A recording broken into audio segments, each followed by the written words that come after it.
नाजरीन, ये 2010 की बात है जब डार्क वेब आहिस्ता आहिस्ता उठ रहा था। डार्क वेब इंटरनेट की दुनिया का दूसरा रुख है जहां हर किस्म के इलीगल काम होते हैं। ड्रग्स और वेपन्स से लेकर टारगेट किलिंग के कॉन्ट्रैक्ट्स देने तक सारा काला बिजनेस यहीं पे होता है। यहाँ ऐसे ऐसे काम होते हैं जिनको सुनकर यकीन लाना भी हमारे लिए काफी मुश्किल है। डार्क वेब पे इस तरह के सारे कामों के होने के पीछे भी एक खास रीजन है। दुनिया भर में इलीगल काम करने वाले अपनी आइडेंटिटी छुपाना चाहते हैं ताकि पुलिस और लॉ इन्फोर्समेंट एजेंसीज की पकड़ में ना आ सकें, और डार्क वेब पे इनका ये मसला हमेशा हमेशा के लिए हल होता नजर आ रहा था। जिस तरह नॉर्मल इंटरनेट पर ब्राउजिंग के लिए हम गूगल क्रोम जैसे ब्राउजर्स का इस्तेमाल करते हैं, इसी तरह डार्क वेब की वेबसाइट्स को ब्राउज करने के लिए स्पेशल ब्राउजर्स यूज होते हैं जो यूजर की आइडेंटिटी को बहुत सारे सर्वर्स के जरिए प्रोटेक्शन देते हैं। इनमें से एक का नाम टॉर ब्राउजर है। 2010 से पहले डार्क वेब का इतना रुझान नहीं था, लेकिन इसके बाद क्रिप्टो करेंसीज के आते ही इलीगल ट्रेड्स की पेमेंट ट्रांसफर करने का मसला भी हल हो गया, क्योंकि क्रिप्टो करेंसी को ट्रैक करना अथॉरिटीज के लिए नामुमकिन है। डार्क वेब में इलीगल ट्रेड्स के सारे मसले हल हो चुके थे, कॉन्ट्रैक्टर्स की आइडेंटिटी भी सेफ थी और पेमेंट ट्रांसफर करना भी काफी सेफ हो चुका था। अब सिर्फ एक चीज की जरूरत थी और वो था कोई अच्छा और रेप्यूटेबल प्लेटफॉर्म या फिर डार्क वेबसाइट। सबसे पहले सिल्क रोड नाम की डार्क वेबसाइट बनी जिसको इंटरनेट की इस अंधेरी दुनिया में काफी कामयाबी मिली। इसकी शुरुआत फरवरी 2011 में हुई और उठते साथ ही इसको 1 लाख से ज्यादा कस्टमर्स ने इस्तेमाल करना शुरू कर दिया। लेकिन 2.5 सालों के बाद सिल्क रोड का मालिक पकड़ा गया और ये वेबसाइट बंद कर दी गई। पर क्योंकि इस बिजनेस की काफी डिमांड थी तो कुछ ही दिनों में बहुत सारी नई डार्क वेबसाइट्स लॉन्च कर दी गई, जिसमें सिल्क रोड 2.0 और एवोल्यूशन नाम की वेबसाइट्स भी शामिल थी। इन वेबसाइट्स पे सेल परचेज के लिए कस्टमर्स अपने बिटकॉइंस प्लेटफॉर्म को देते और परचेजिंग के बाद ये बिटकॉइंस प्लेटफॉर्म का कमीशन काट कर सेलर को मिल जाते थे।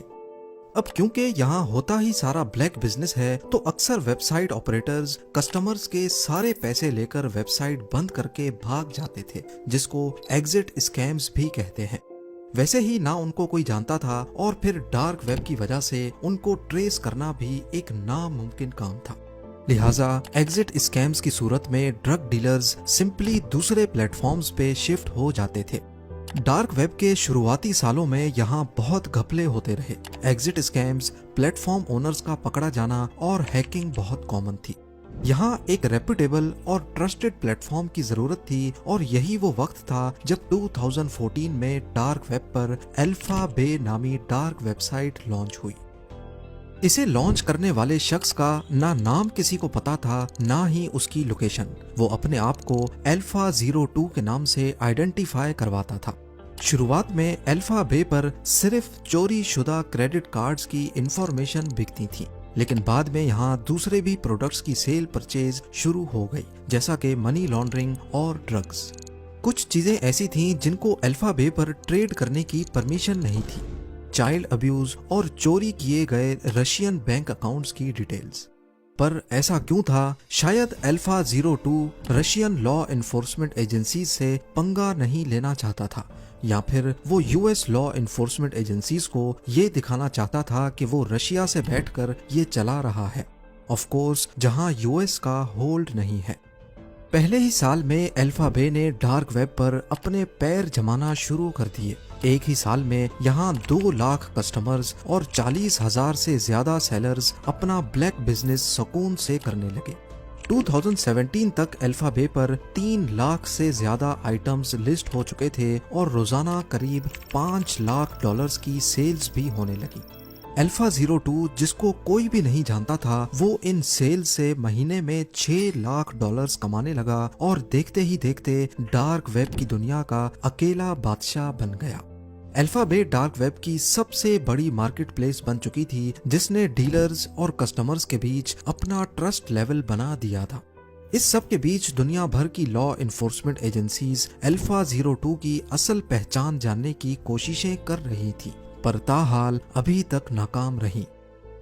अमेरिकन इन्वेस्टिगेटर्स अल्फा बे की सर्वर लोकेशन जानना चाहते थे ताकि डाटा सेंटर पर रेड करके प्लेटफॉर्म बंद कर दिया जाए और शायद इससे अल्फा 02 तक पहुंचने का भी कोई चांस बन सके। नॉर्मली किसी भी वेबसाइट की सर्वर लोकेशन यानी जहां पर वेबसाइट होस्ट होती है वो मालूम करना इतना मुश्किल नहीं होता, लेकिन डार्क वेबसाइट क्योंकि सिर्फ टॉर ब्राउजर के जरिए एक्सेस हो सकती है जो दुनिया भर के रैंडम सर्वर्स के पीछे असल वेबसाइट की लोकेशन को छुपा कर रखता है। यही वजह थी कि अमेरिकन इन्वेस्टिगेटर्स का अल्फा बे तक पहुंचना नामुमकिन था।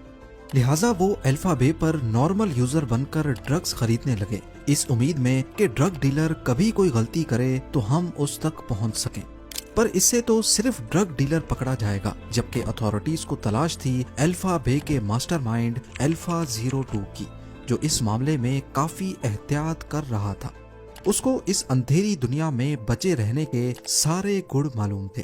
पिछले कई सालों में उसने छोटी सी भी गलती नहीं की जो अथॉरिटीज को कोई इशारा दे सके।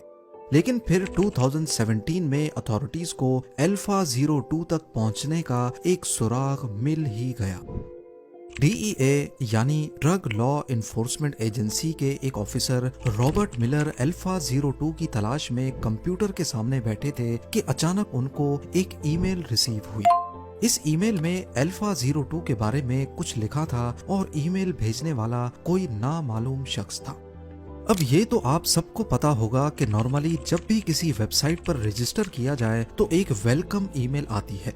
ऐसी ही एक वेलकम ईमेल अल्फा बे की तरफ से इस शख्स को भी आई थी जब ये प्लेटफॉर्म 2014 में नया लॉन्च हुआ था। और ये वेलकम ईमेल जिस ईमेल एड्रेस से आई थी वो ये एड्रेस था।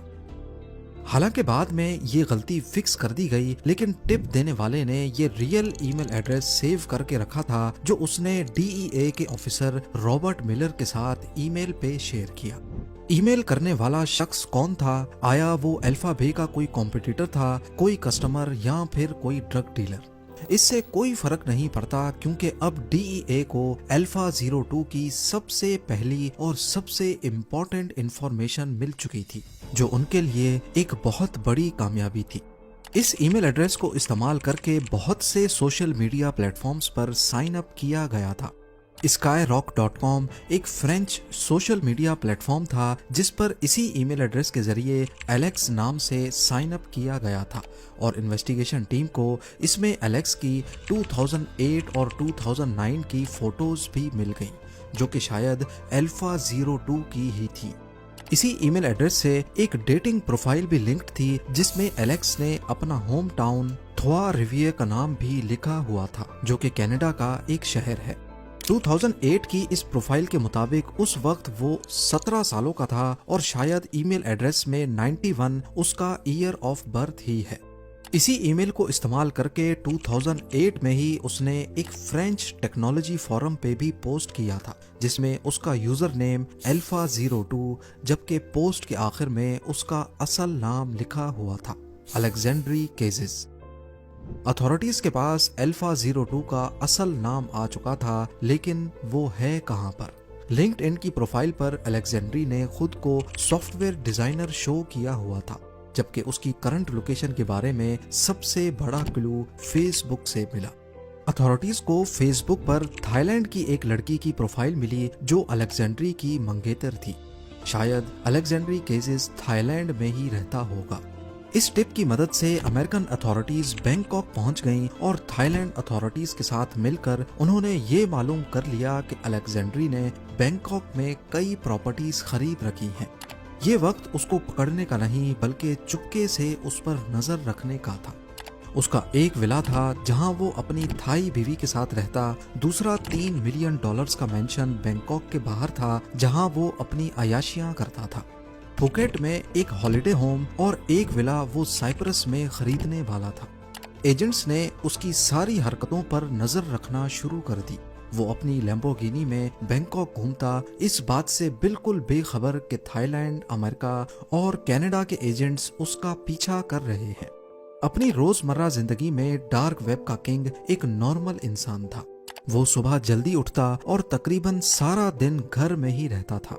इस सब के बीच अथॉरिटीज ने उसको अरेस्ट करने का प्लान बनाना शुरू कर दिया। पर मसला ये था कि अगर उसको ऐसे ही अरेस्ट कर लिया गया तो कोर्ट में साबित नहीं हो पाएगा कि यही शख्स अल्फा बे का मालिक है। इसीलिए इन्वेस्टिगेशन टीम चाहती थी कि इसको रंगे हाथों पकड़ा जाए जब वो अपने लैपटॉप पे काम कर रहा हो। अल्फा बे बेशक ही डार्क वेब की सबसे बड़ी मार्केट प्लेस थी, लेकिन इसका भी कॉम्पिटिटर था। यूरोप में हेंसा के नाम से एक डार्क वेबसाइट फेमस थी जिसने यूरोपियन अथॉरिटीज की नाक में दम कर रखा था। जिस वक्त अमेरिकन अल्फा बे के मालिक अलेक्जेंड्री को अरेस्ट करने के मंसूबे बना रहे थे, उसी वक्त यूरोपियन इन्वेस्टिगेटर्स को एक भरपूर कामयाबी मिली। उन्होंने हेंसा मार्केट की सर्वर लोकेशन का पता लगा लिया था, शायद किसी मुखबर की मदद से। वो हेंसा मार्केट के सर्वर बंद नहीं करना चाहते थे क्योंकि इससे कोई फायदा नहीं होगा, बल्कि हेंसा मार्केट नए सर्वर्स पर दोबारा चला दी जाएगी। उन्होंने चुपके से उसके सर्वर्स का डाटा कॉपी किया और एडमिन की चैट पढ़ने के बाद वो ये पता लगाने में कामयाब हो गए कि हेंसा मार्केट का मालिक जर्मनी में रहता है। यूरोपियन अथॉरिटीज ने जर्मन फेडरल क्रिमिनल पुलिस के साथ मिलकर हेंसा मार्केट के मालिक को ढूंढने की कोशिशें शुरू कर दी।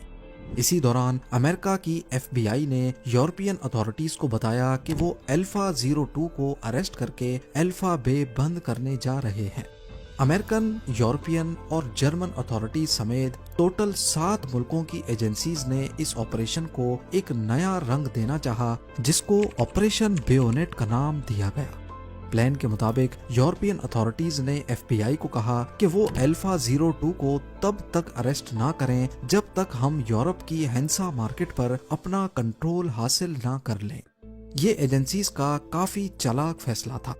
डार्क वेब पर नॉर्मली ये होता है कि जब एक वेबसाइट बंद होती है तो डीलर्स और कस्टमर्स सिंपली दूसरी वेबसाइट पे शिफ्ट हो जाते हैं। हेंसा मार्केट क्योंकि दूसरी बड़ी डार्क वेबसाइट थी, इसीलिए जब अल्फा बे बंद होगी तो सारे डीलर्स हेंसा मार्केट पे शिफ्ट हो जाएंगे, जो कि पहले से यूरोपियन अथॉरिटीज के कब्जे में होगी। इससे हजारों नए डीलर्स को पकड़ा जा सकेगा। ऑपरेशन बेयोनेट एक तरह का हनी ट्रैप था। इस सब के बीच अलेक्जेंड्री केजिस को किसी चीज का इल्म नहीं था। वो बैंकॉक में अपनी अयाशियों में मसरूफ रहा।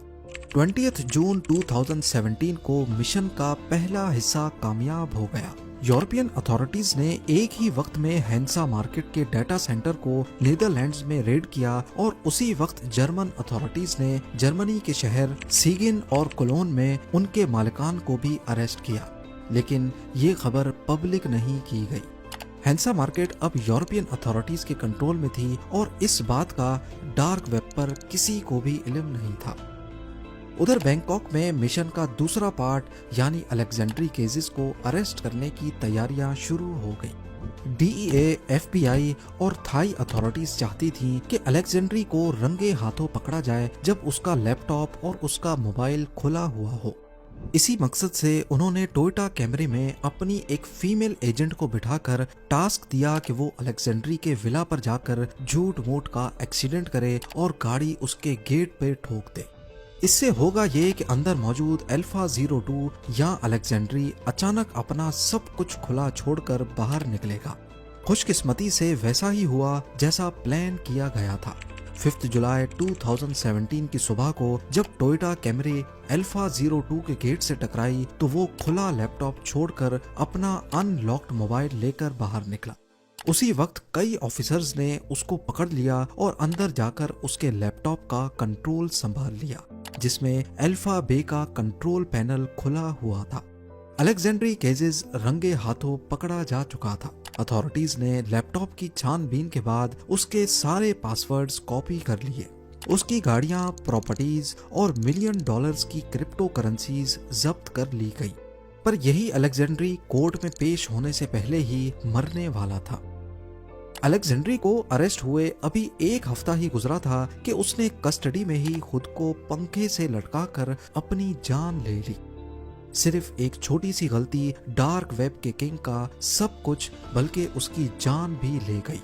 उधर अल्फा बे को बंद करने के बाद जैसा सोचा गया था, सारे डीलर्स और कस्टमर्स ने हेंसा मार्केट का रुख किया, जो कि खुद यूरोपियन अथॉरिटीज के कब्जे में थी।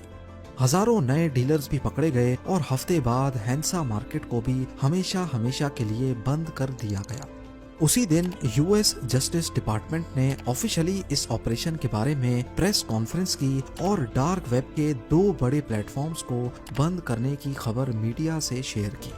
उम्मीद है जेम टीवी की ये वीडियो भी आप लोग भरपूर लाइक और शेयर करेंगे। आप लोगों के प्यार भरे कमेंट्स का बेहद शुक्रिया। मिलते हैं अगली शानदार वीडियो में।